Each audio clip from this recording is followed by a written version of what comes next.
जीवन है, ब्रह्मचर्य जीवन है, ब्रह्मचर्यहीन जीवन मृत्यु है। पूज्यपाद सिवड़िया बाबा जी महाराज साक्षात ब्रह्म। जिसको ब्रह्मचर्य धारण करना है, ध्यान देकर सुनिए। सबसे पहला कार्य उसकी दिनचर्या में, चाहे बच्चा हो, चाहे जवान हो, या जो कोई भी हो, सूर्य उदय के पहले रात्रि के चौथे प्रहर में ही जाग जाना चाहिए।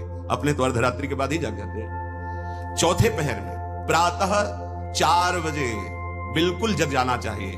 और जो 8-10 बजे तक सोता है, वो कोई भी हो, ब्रह्मचारी रह ही नहीं सकता, ब्रह्मचर्य रह ही नहीं सकता। वो स्वप्न दोष का शिकार होगा, वो नाना प्रकार की कुचेष्टाओं का शिकार होगा पक्का। क्योंकि बुद्धि को सत्य प्रकाश की तरफ प्रेरित करने वाले भगवान भुवन भास्कर हैं। वो पधार रहे हो, आप सो रहे हो सैया पे, आपकी आयु, श्री, कीर्ति, बल सब नष्ट होगा।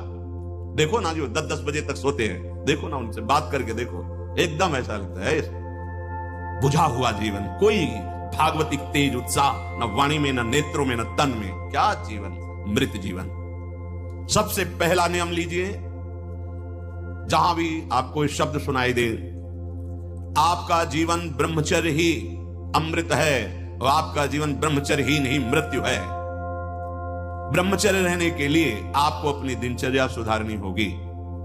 प्रातः 4 बजे आपको उठना ही होगा, तभी आप ब्रह्मचर्य रह सकते हैं। अगर आप नहीं उठते तो आप देख लेना, इसका आध्यात्मिक प्रभाव पड़ता है। आप देखिएगा 3 बजे से लेकर के सूर्योदय के तक अगर आप सोते हैं तो आपका स्वप्न दोष बढ़ेगा, आपका संयम बिगड़ेगा। अगर आप कोई ऐसी कुछ चेष्टाएं नहीं किए हैं तो स्वप्न दोष की संभावना ही नहीं होती। आप बाल्यावस्था से कुछ चेष्टाएं करते हैं, संयम विरुद्ध रहते हैं, तो आप ना चाहते हुए फिर सामर्थ्यहीन हो जाते हैं, ब्रह्मचर्यहीन हो जाते हैं। बहुत ध्यान दें, ये अध्यात्म में जैसे पूरा मकान बनने के लिए नींव मजबूत होना जरूरी है।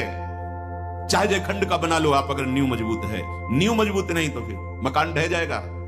ऐसे ही ब्रह्मचर्य हर मार्ग की नींव है। चाहे जिस मार्ग में चलना चाहो, चाहे जिस संप्रदाय में चलना चाहो, चाहे लौकिक मार्ग हो या पारलौकिक, आपका ब्रह्मचर्य नींव है जीवन की। इसको मनोरंजन मत समझो। कैसी तुम्हारी दुर्बुद्धि, अपने हाथ से तुम अपना नाश करते हो। कैसी कैसी दुर्बुद्धि जागृत हो गई, सावधान। पूज्यपाद बाबा कह रहे हैं, जब प्रातः काल उठो, कोई भी हो, अगर थोड़ी भी आस्तिकता है तभी तो ब्रह्मचर्य की भावना आप धारण करोगे। तो उठकर पहला कार्य प्रभु का स्मरण।